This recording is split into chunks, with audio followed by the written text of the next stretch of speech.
Bonjour et bienvenue pour cette vidéo avant week-end, peut-être le dessert de ce dimanche. Alors j'ai promis à un élève de 6e B, Louis, qui m'a envoyé sa recette, de la mettre en œuvre. Alors je vais la faire bien sûr à ma façon, je n'ai rien changé. C'est la première fois que je vais faire cela. Un fondant au chocolat qui va cuire 8 minutes. Donc qu'est-ce qu'il va nous falloir pour ces petits fondants au chocolat?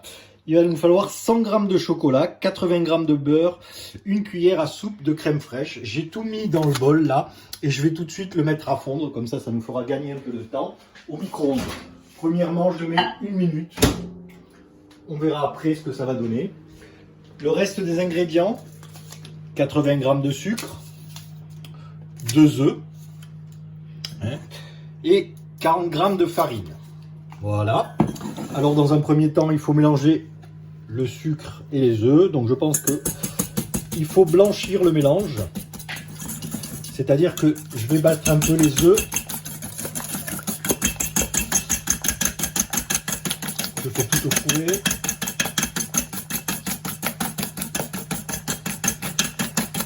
Voilà. Histoire d'assurer un petit peu le mélange. Vous voyez, c'est bien liquide. On va le battre un peu plus pour faire blanchir. Un peu plus fort.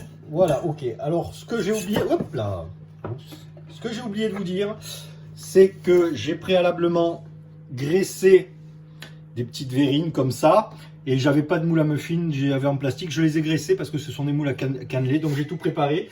J'ai fait chauffer aussi mon four, j'ai préchauffé mon four à 200 degrés. Allez, on va voir l'état du chocolat et de la crème fraîche et de tout ça. Alors on va voir ce que ça va donner. Alors c'est pas, j'espère que ça va fondre un peu plus, on verra bien. Ok, alors un petit conseil pour ce genre de dessert, si ça doit être présenté au niveau du dessert, bon ben c'est bien, ça va fondre. Alors en vérité, ce qu'on fait là, c'est ce qu'on appelle une ganache. Une ganache, hein, on en a déjà parlé. Hop, j'ai fait fondre mon truc. Impeccable, c'est liquide, c'est bien. Ok. Bon, 1 minute, ça suffit. Donc génial. Alors, souvent, on récupère des boîtes de pâté. Alors ça, c'est du pâté que m'a fait Monsieur Moreau. Donc, on récupère des boîtes de pâté. Ça peut servir de moule. J'ai envisagé un petit moment faire un moule graissé. Ça peut être un moule sympa. Ou même des anciens pots qui ferment avec une espèce de languette en plastique. Ça peut être, s'ils sont assez petits, servir de moule tout à fait. C'est une présentation sympa. Hein, comme ça. Alors, je ne sais pas si ça se démoule, mais là, ça peut rester dans le moule. Hein. On perd rien. Alors ce mélange est pas très chaud. Donc je suis rassuré parce que j'avais peur, vu la taille des moules. Il me faut effectivement une pâte très liquide. Je mélange maintenant. Alors je vais espérer que ça va pas faire la même chose que tout à l'heure.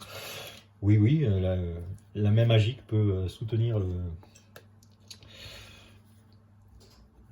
Parce que d'habitude, là je me suis fait avoir, j'aurais dû préparer une petite assiette pour mettre tout ça, pour enlever cette petite saleté. On mélange. On continue une ganache, hein. C'est toujours vraiment une ganache. Hein. C'est pour ça, j'aurais dû le voir en faisant la... Ça, on pourrait faire un intérieur de chocolat en vérité, hein, curieusement. Si on laissait durcir, et puis on va rajouter la farine. Alors, bien sûr, comme on veut quelque chose de coulant, j'imagine que c'est pour ça qu'il y a très peu de farine. Et que ça va épaissir à peine.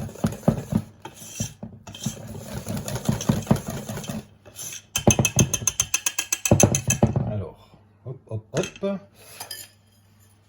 On fait toujours, on débarrasse. On va mettre un petit coup d'éponge. Bon, ça viendra plus tard. Hop. Et on va maintenant en mettre dans le moule. Okay. Alors, je pense pas que ça va lever beaucoup, donc je vais voir ce que je vais faire. J'ai envie de faire un ramequin quand même en entier, donc je vais le remplir presque à ras-bord. Je sais pas. Ok. Ça devrait pas lever beaucoup.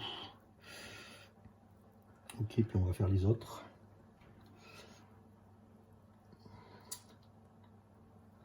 Oups, on en met partout.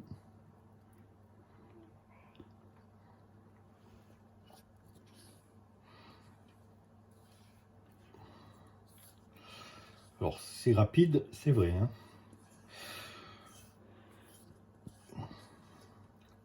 il a fallu peser et préparer tout, mais une fois que tout est préparé, vous avez vu que c'est assez rapide à mettre en place.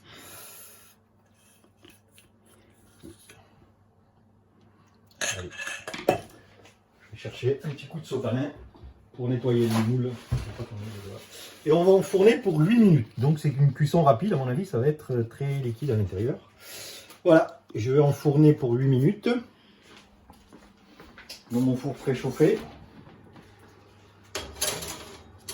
Et maintenant, on va se retrouver dans 8 minutes. Alors voilà le résultat. Alors j'ai prolongé la cuisson de 4 minutes parce que le cœur était vraiment liquide et ça m'inquiétait un peu, même dans les gros et tout ça. Donc j'ai prolongé de 4 minutes la cuisson. Au lieu de mettre 12 minutes, au lieu de mettre 8 minutes, j'ai mis 12 minutes. On verra tout à l'heure quand ça sera un peu refroidi. On essayera d'en démouler un et on verra le résultat. Allez. Alors je viens de découper au bout de 12 minutes de cuisson, hein, et puis un petit repos, on a vu. Voilà ce que ça donne là dans les moules ramequins en je sais pas quoi, si en céramique. On va voir sur les moules cannelés ce que ça a donné. Parce que c'est un truc qui se mange tiède, il me semble. Voilà, le cœur reste moelleux et fondant. Très bien louis, c'est coulant. Si on veut rien de coulant, il faut prolonger un peu la cuisson. Voilà, il faut aimer le chocolat comme ça, un peu coulant. Voilà. Eh bien, bonne dégustation, peut-être pour le repas de dimanche. Alors, exceptionnellement, je vais prolonger la vidéo. J'ai goûté. Je raffole pas, hein, d'habitude de ça, mais là, c'est vraiment très bon. Alors, ce que vous pouvez faire, c'est vous préparer vos moules avant le repas. Et quand vous savez que ça va être le dessert, vous les mettez au four une dizaine de minutes. 10 minutes, ça me paraît un bon compromis, ça fera moins coulant. Et voilà. Et puis vous les avez pile poil prêts pour le dessert et le café. Et je vais le finir devant vous. Alors bien sûr, hein, c'est à la petite cuillère là que ça se mange.